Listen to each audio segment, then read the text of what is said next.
RVBN, the Rich Video Blog Network, home to weekly NFL predictions, great personality profiles, great professional wrestling video blogs, great sports video blogs, great MBTA video blogs, great and great more stuff. Collection of my work goes back to June of 2014 on various social media websites. RVBN, the only video blog on the internet that matters. Time now is 7:35 in the evening in Billerica, Massachusetts. It's Monday night, March 20th, 2017. Going to be 50 tomorrow. Getting some of the snow melted, which is good. Some news to report on the RVBN Newswire before my third and final video blog subject of the night, which will be the WWE House Show card review from the world's most famous arena, Madison Square Garden, on January 19th, 1987. Here's the news. Sonic in Wilmington, Massachusetts on Main Street is closed, temporarily or permanent. The phone has been disconnected temporarily.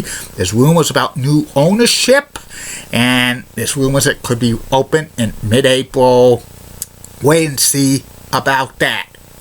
Also, prayers to former NFL great Dwight Clark, who has Lou Gehrig's disease, and prayers to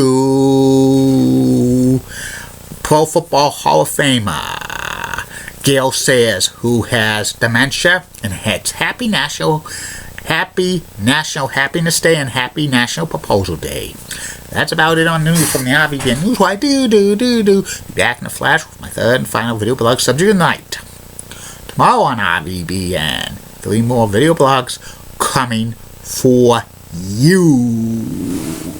First video blog will be about former NHL goaltender Ron Tugnutt. Second video blog of the day will be about my predictions of the 2017 NCAA Men's Ice Hockey Tournament.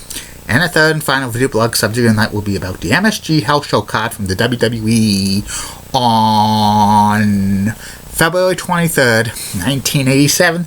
The main event, they were testing out elimination matches for what would evolve into Survivor Series. And more stuff during the week. I am back.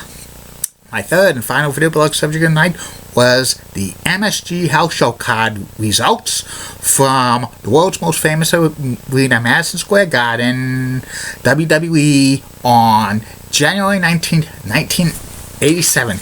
The main event for this was Hulk Hogan facing off against the Ugandan giant Kamala in a no disqualification match. Plus other exciting matches on the card. It was on the MSG network, called by Mean Gene Okerlund and Gorilla Monsoon. No, Lord Alfred Hayes. Maybe he had the flu that night. Televised on the MSG network, Mean Gene Okerlund gave Howard Finkel an award for being the arena announcer for Madison Square Garden for 10 years. That's a good achievement. And here's the matches, what happened on this card. The first match was Frenchie Martin, who was a preliminary wrestler, jobber, facing off against Brad Ragans, who came from the AWA. He fleeted the AWA because they were going downhill.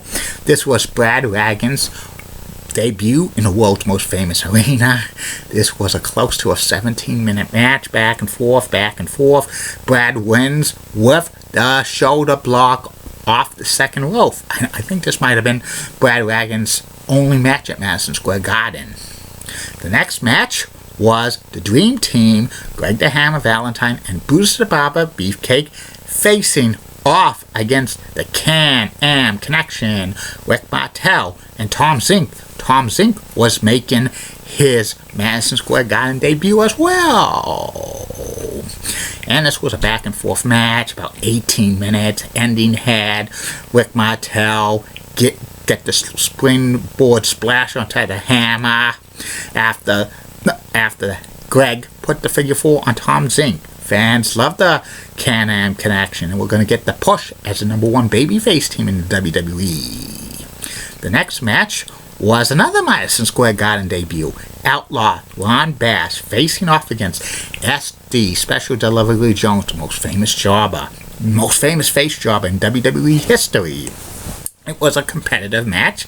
SD gave Ron Bass a run for his money. He almost pulled off the upset, but in the end, Ron Bass delivers the pedigree on SD Jones.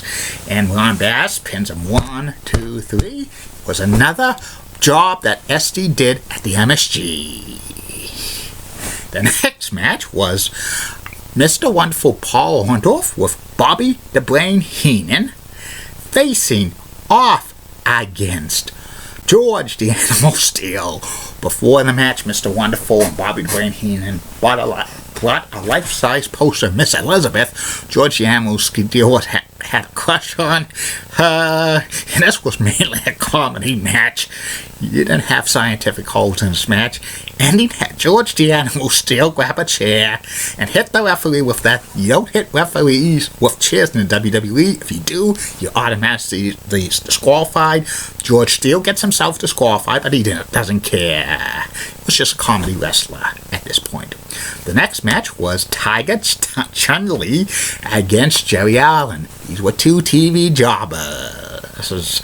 And this match was, a decent match. Tiger Chun-Li pins Jerry Allen after he misses a flying body cross. And this was a rare win by Tiger Chun-Li in this time period. He didn't go to the pay window too much. The next match was for the WWE Championship. It was the challenger Kamala, the Ugandan Giant, with Kimchi, who is Steve Lombardi, a.k.a. the Brooklyn Brawler, and the Wizard, who was one time known as King Curtis Iaukea. And this was a no disqualification match. It was a decent match. Hogan ends the match by grabbing the Wizard's horn and hitting Kamala with it. That would be an automatic disqualification in any other match, but when there's a no disqualification, anything goes, including south of the border. And Hogan hits Kamala with the horn, gives him the leg drop, and pins him 1, 2, 3. Hulk Hogan retains the WWE Championship. Afterwards, Andre the Giant comes in looking like he was going to congratulate Hulk Hogan. He has the championship belt, and he throws it at Hulk Hogan. This was a prelude to start the feud to WrestleMania 3. The next match was a masked wrestler called the Red Demon, facing off against Leaping Lanny Poffo. And Poffo won this match in about 13 minutes with a somersault. I'm very surprised that Lanny Poffo didn't go as far as more than like a jobber when he was a face, because I think he could have been a mid-card wrestler, good mid-card babyface wrestler who could have won some feuds. They didn't acknowledge it on television that Lanny Poffo was the younger brother of Macho Man Randy Savage. The next match was King Harley Race with Bobby the Brain Heenan facing off against the Junk Food Dog. Oh wait, the Junkyard Dog. And this match was, a 5-minute match. The Junkyard Dog wins by hitting Harley Race into the ring post when both of them were outside the arena for.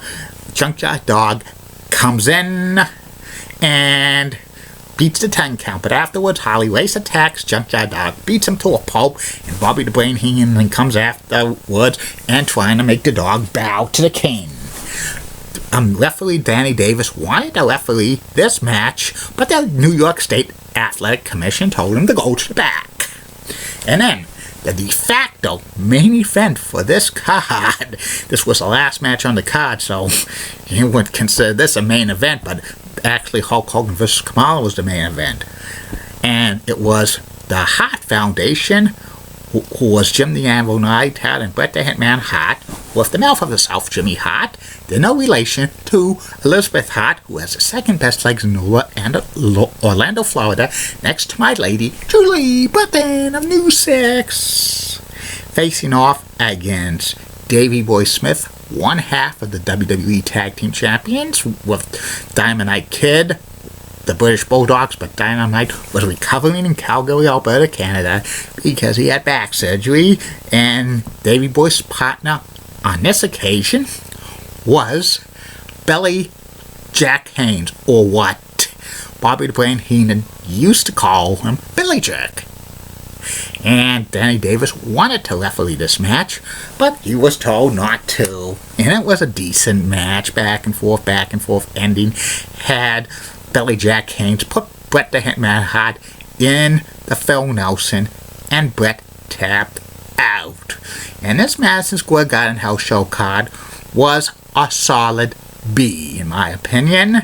The stare down between Hulk Hogan and Andre the Giant was the sign of things to come, and that tag team match was good. Also, they were advancing the Kane and Junkyard Dog storyline, and also the Can-Am connection was getting a push to become the top face team in WWE. The rest of the card was known as filler or comedy. That's about it on that. I'll be back tomorrow. Facebook, YouTube, Twitter, and Google+. Good night. And this is what I say at each and every video blog. Keep calm, everybody. I'm a Julie Button guy. I was mentioned again on Julie Button's Facebook chats at 7 p.m. Julie is the woman. Woo! Molly Roseblood of WCCO Roxanne has nice legs. Elizabeth Hutt's so stunning, she's best. Amy Squeezy's awesome Amy. Linda Church of WPIX Channel of New York, such a rocking cougar's got the best legs New York City bar none. Bobby Gibbs of ABC 11 has sweet southern accent, best legs in Raleigh, North Carolina. Kelly Nash of the MLB Network and NHL Network is the best cute leggy brunette in the world. And Jamie Hirsch of the NHL Network, Roxanne has nice legs. And in the words of Dee Patel last week, I'll see you later. Bye.